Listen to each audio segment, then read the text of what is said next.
Yo, what's up, everybody? D4s 428 Battle with Vig. Been a little bit, been a little busy, so apologize. But I had a couple subs that asked me to do a video, oddly enough, about sub cities and debuffs. Really, how to raise your debuffs, where they come from. So we'll dive into that today. Shalon started today, so good luck for everybody. Hope everybody did great, had fun. It's not necessarily my favorite thing.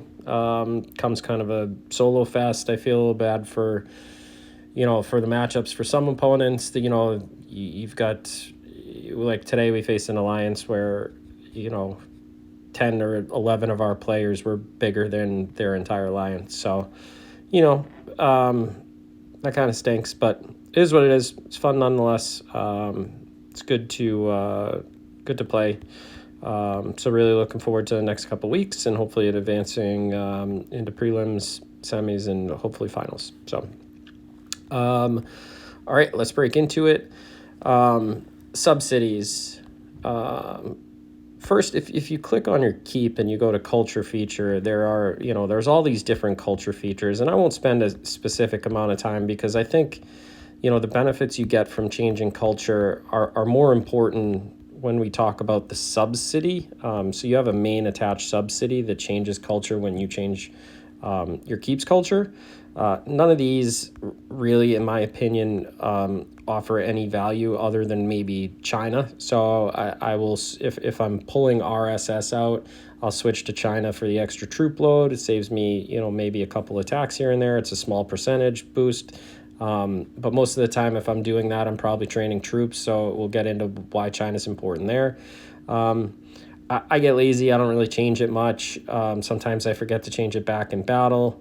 But Europe's a really good one to have in between battle when you're just hunting monsters. And mainly because it gives that march speed to monster boost and a little mounted attack boost. So that's that.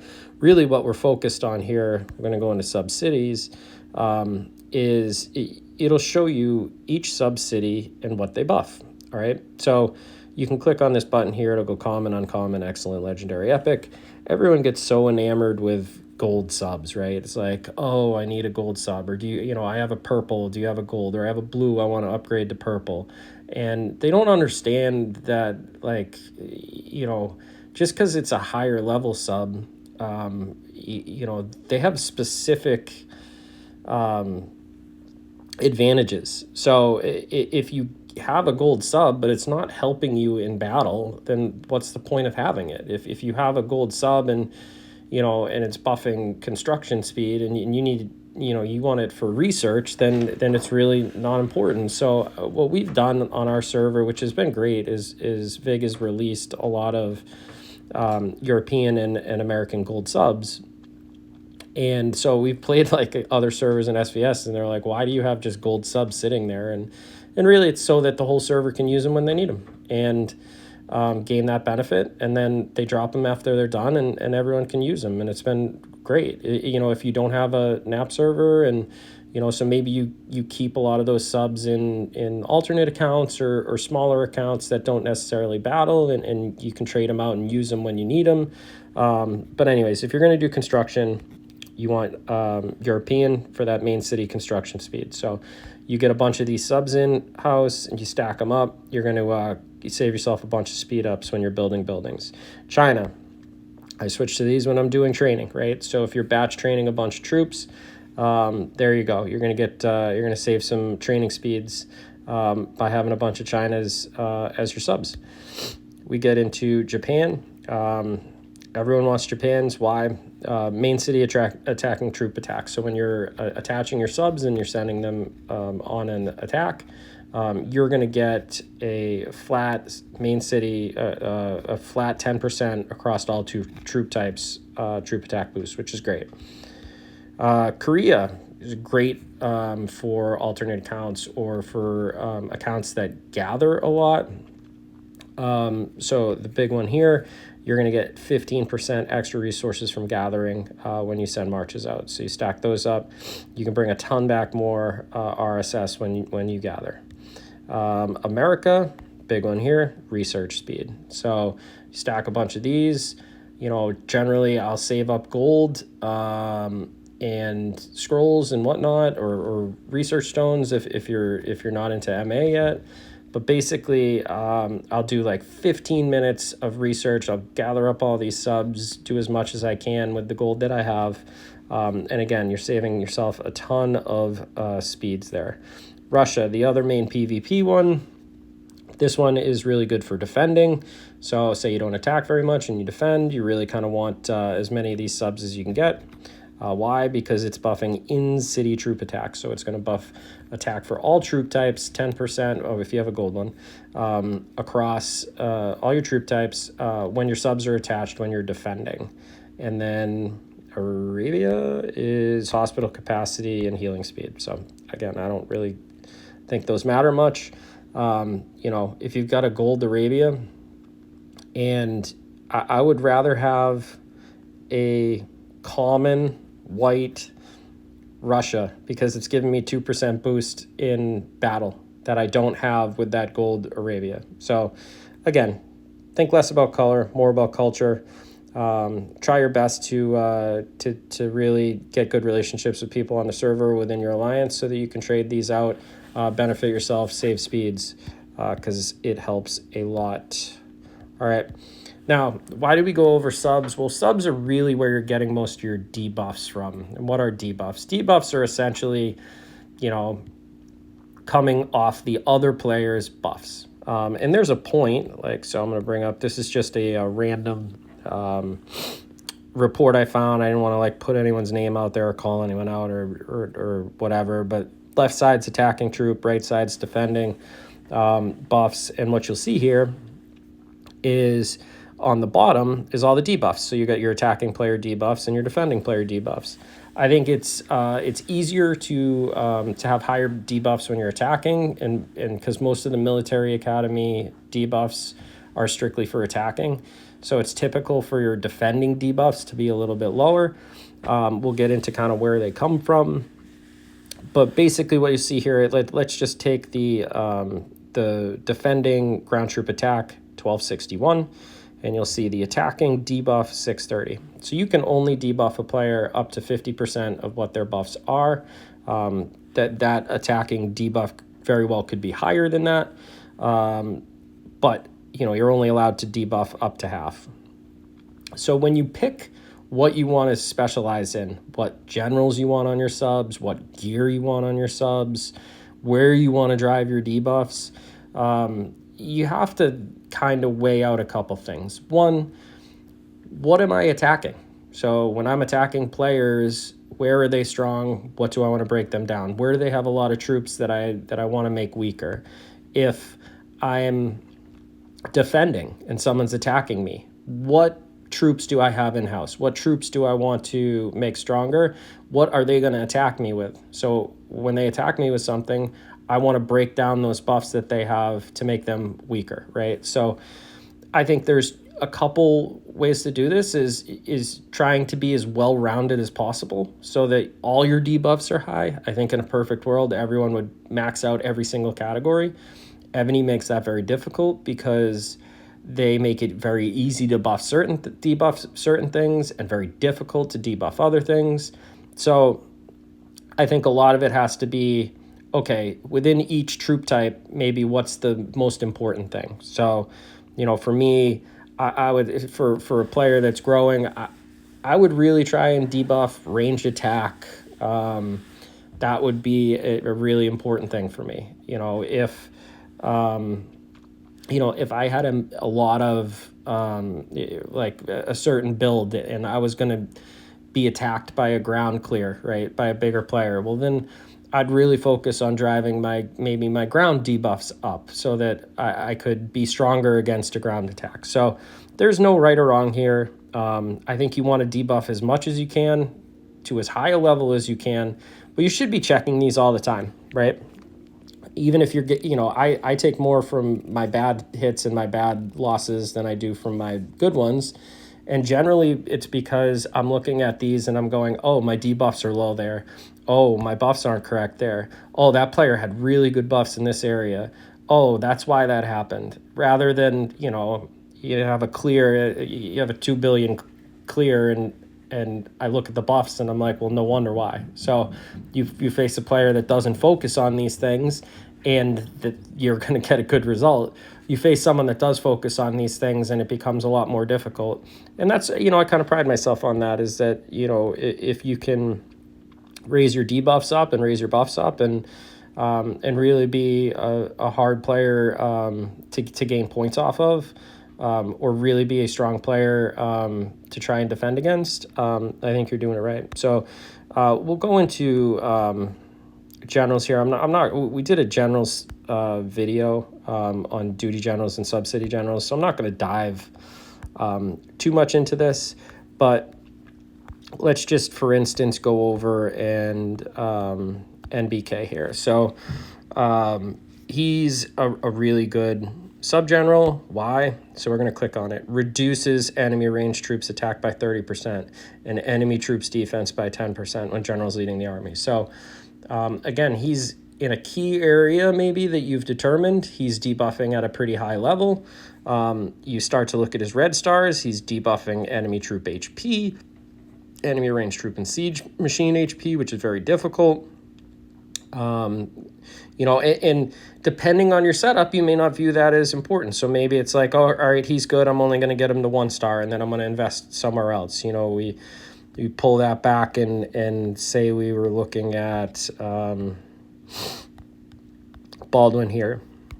Reduces enemy ranged troops attack by 30%, siege machine attack by 20%. And then you look at his red stars. So he's going to further debuff ranged troop and siege machine attack and HP. Some other things in there. Again, so you can make those decisions on your own. You want to debuff ground. There's a new one that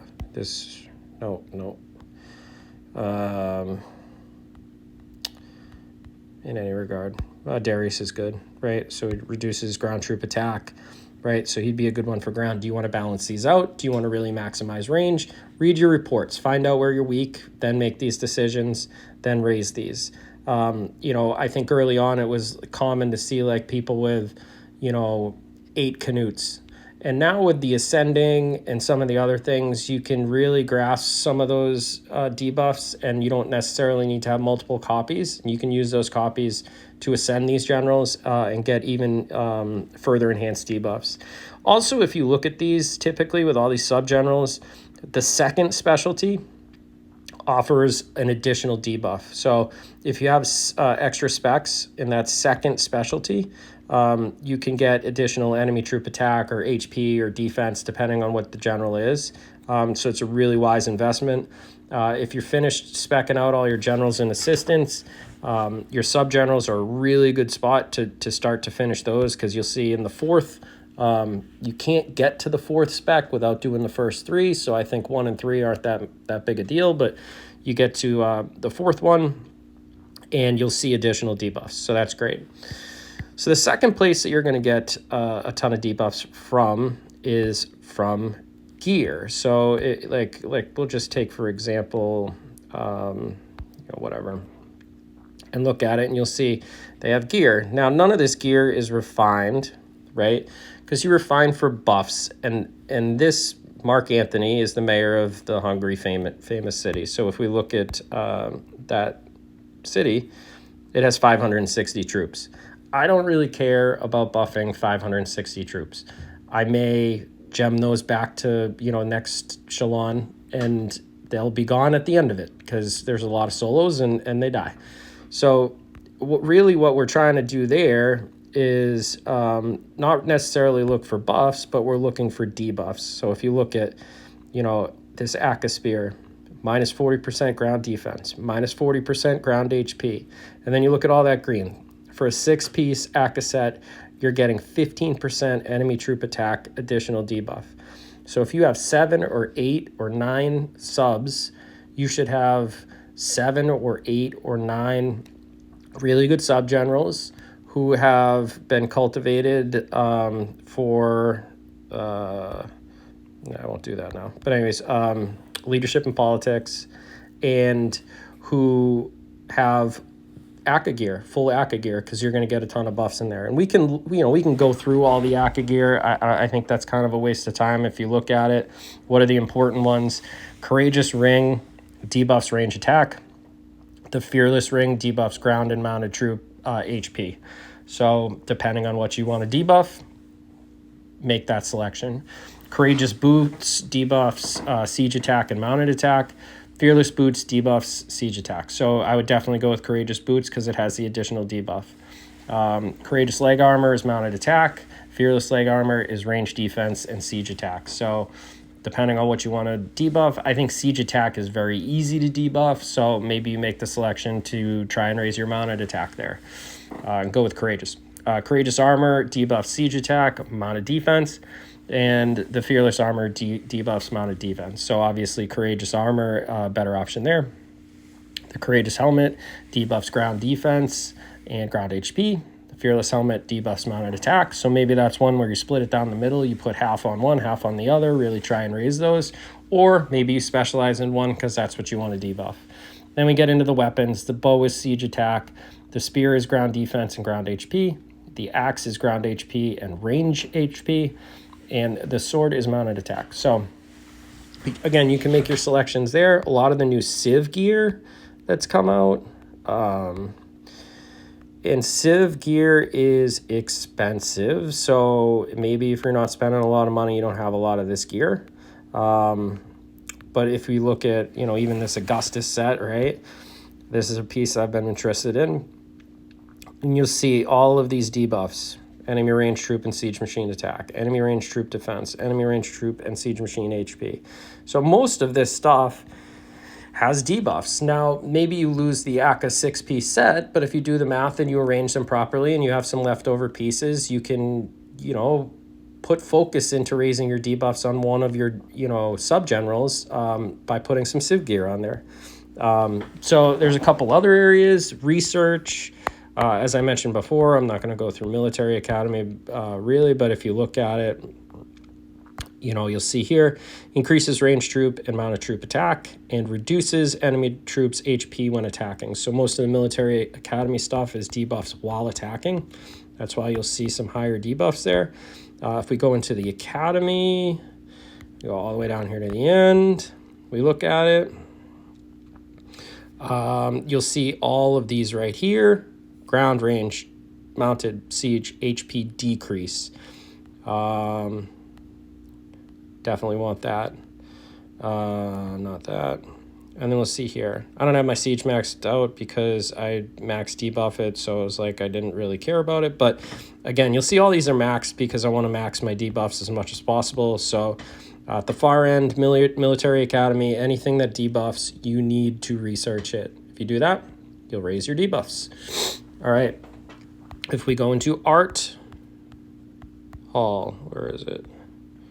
There it is. And we go to Art Treasure, and we look at this Golden Eagle flag, right? All troops attack and enemy troop attack. So you're going to get some more attack debuff from raising your Art Treasure. There are a ton of buffs in Art Treasure, not just debuffs. So you should be trying to get your Art Treasure as high as possible. It's expensive and tedious. But again, that is one area where you can raise your debuffs. Civ treasure, right? So if you notice civilization treasure, all of these pieces, there's an own to activate at the top, so that's always green. And then there's a use to activate. So the use to activate doesn't have any debuffs, but if you look at, enemy ground troop attack minus 50%, enemy siege machine attack minus 50%. So all of these pieces, most of these pieces, have debuffs. So getting these as high as possible, greatly going to assist that. Dragons. So a couple of the dragons have some debuffs and some of the active skills have some debuffs. So, we go in here, there we go. Enemy ground troop and mounted troop HP, enemy ground troop and mounted troop attack. Maybe you don't have some of the higher level dragons. That's all right. There's some other ones here in the new spiritual beasts. We look at Godzilla. Look at that. Minus enemy range troop defense. enemy monotroop defense. So people are like, oh, what do I do with these? You know, what general do I put it on? I put all these beasts on subcity generals. You know, it may not be the most attractive debuff, but it's increasing my debuffs. So again, there's a lot of different areas that if you're paying attention to, you can really raise your debuffs. I think the majority of them is coming from picking the proper generals, ascending them, gearing up. Like, you know, I see so many people, they're like, oh, I have to feed my dragons with materials. No, do not feed your dragons until you've built every single sub-gear, gear for every single sub-general, right? Those debuffs are so important. You're taking buffs away from your opponent, right? So it's so hard to find buffs and to raise your buffs, and it's so hard to find debuffs and raise your debuffs. Like, don't waste all your resources on trying to get your dragon up one level, which, like, look at this. You know, I just got him to level 10. So we'll look at this, right? So it takes a lot to go from 10 to 11, and I'm getting 5%. 5%. Where I could gear out an entire sub-city general and literally get almost 300-400% of debuff in gear from that sub-city general. So that's my reco. Again, that's where all your debuffs are coming from. Make the smart decisions in regards to what subs you get, in regards to what culture you pick and when you use it, and try and get your debuffs as high as possible. That's all for today. Thanks for tuning in. Have a good one. See ya.